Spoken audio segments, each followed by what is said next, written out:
Olá pessoal! Hoje vamos destrinchar os resultados do quarto trimestre de 2025 de outra empresa da nossa carteira, a Vale. Um trimestre com prejuízo contábil de 3,8 bilhões, mas com EBITDA em alta e fluxo de caixa livre robusto. Bem-vindo ao canal Tese de Investimento. Este vídeo tem caráter exclusivamente educacional e não constitui recomendação de investimento. Estrategicamente, a Vale tem ambição de liderar a criação de valor na mineração ética e sustentável, com pilares em minério de ferro, níquel e cobre, sustentados por segurança, inovação e alocação disciplinada de capital.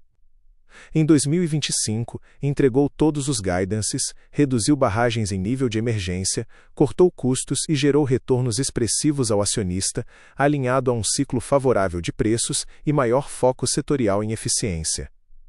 Essa narrativa reforça uma estratégia que equilibra a reparação histórica com expansão seletiva, sob escrutínio ambiental e regulatório intensificado no Brasil e globalmente. O resumo de 2025 aponta performance sólida, produção de minério de ferro e cobre nos maiores níveis desde 2018, guidances integralmente cumpridos e avanço em segurança de barragens, sem estruturas em nível 3. Num ambiente de minério a $100 por tonelada e cobre em alta, isso reflete execução operacional precisa, com um ramp-up de projetos como Vargem Grande e Onça Puma. A implicação estratégica é de risco operacional e custos em queda, mas com assimetria ligada a eventos não recorrentes e percepção ESG ainda em construção. A produção de minério de ferro foi de 90 milhões de toneladas no último trimestre do ano, contra 85 milhões no mesmo período de um ano antes. No acumulado de 2025, somou 336 milhões de toneladas, acima das 328 milhões do ano anterior e no topo da faixa projetada inicialmente. O crescimento veio do avanço operacional em Vargem Grande e Capanema, além da evolução de Serra Sul 20, com início previsto para o segundo semestre de 2026. Isso fortalece Carajás como polo de minério de alta qualidade, essencial para siderúrgicas que buscam reduzir emissões de carbono.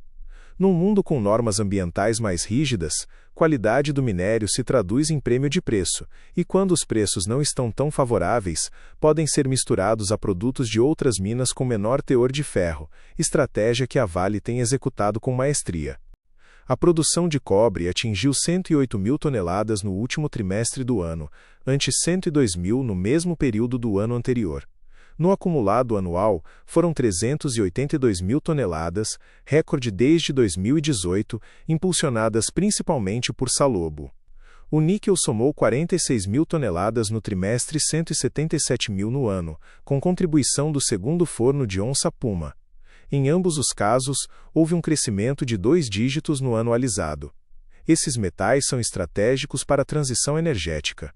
O cobre é fundamental para a eletrificação e redes elétricas, enquanto o níquel é utilizado em baterias de veículos elétricos. Apesar da volatilidade de preços, a diversificação reduz a dependência exclusiva do minério de ferro. Os investimentos totalizaram $2 bilhões no último trimestre e $5.507 bilhões em 2025.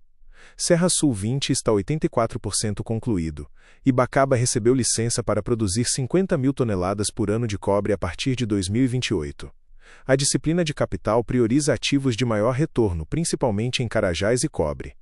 O custo caixa C1, que representa o custo direto de produção por tonelada, excluindo despesas como royalties e investimentos, ficou em $21,30 por tonelada no último trimestre, ante $18,80 no mesmo período do ano anterior, mas dentro da meta anual. Já o custo all-in, que inclui todas as despesas operacionais e administrativas relacionadas à produção, foi de $54,30 por tonelada no trimestre e $54,20 no ano, abaixo do teto projetado. Pressões de manutenção no Sistema Norte e mudanças no mix de produtos foram compensadas por eficiência logística e melhor gestão de estoques, mantendo competitividade na curva global de custos.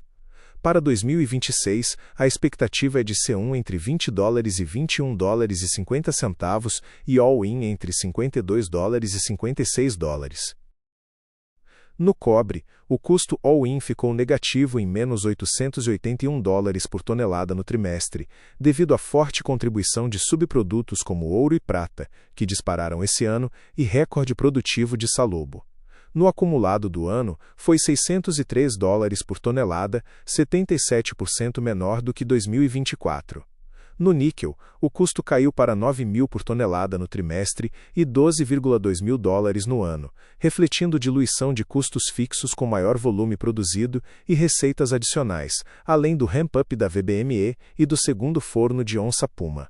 Tanto o níquel quanto o cobre ficaram bem abaixo do guidance de 2025. Essa evolução torna os metais básicos cada vez mais relevantes na tese da Vale.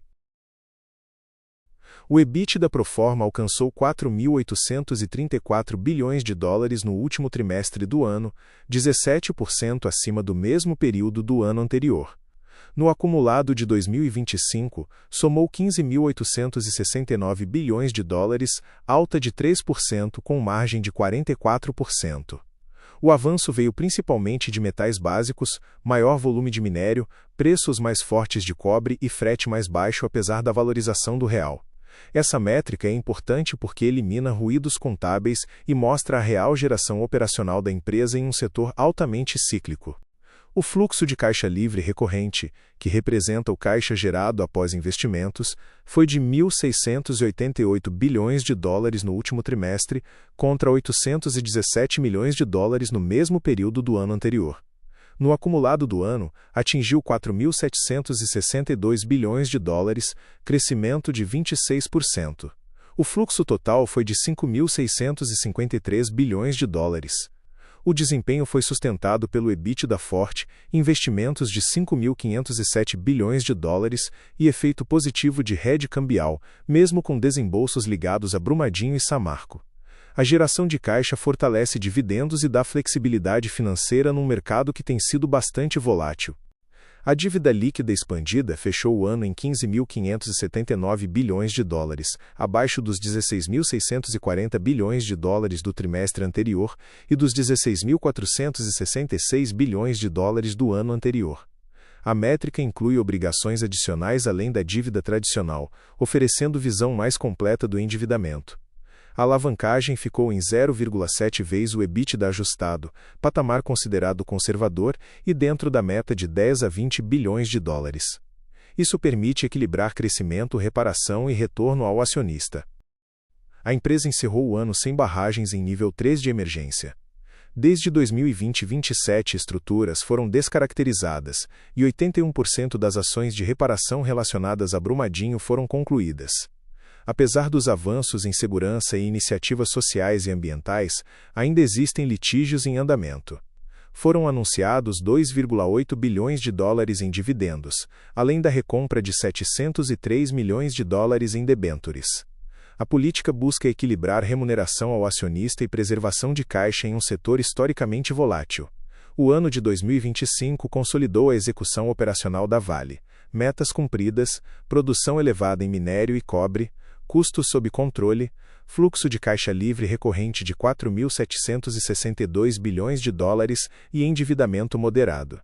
Os destaques positivos estão na eficiência e no desempenho dos metais básicos. Os principais riscos permanecem em níquel, ambiente regulatório e litígios. O balanço está sólido para atravessar ciclos de commodities, mas o prêmio de risco continuará fortemente ligado à agenda ambiental e à governança. Antes de encerrar, se esse conteúdo te ajudou, deixa o like, se inscreve no canal e compartilha com quem também se interessa por investimentos. Isso ajuda muito o canal a continuar trazendo análises como essa. Obrigado por assistir e até o próximo vídeo.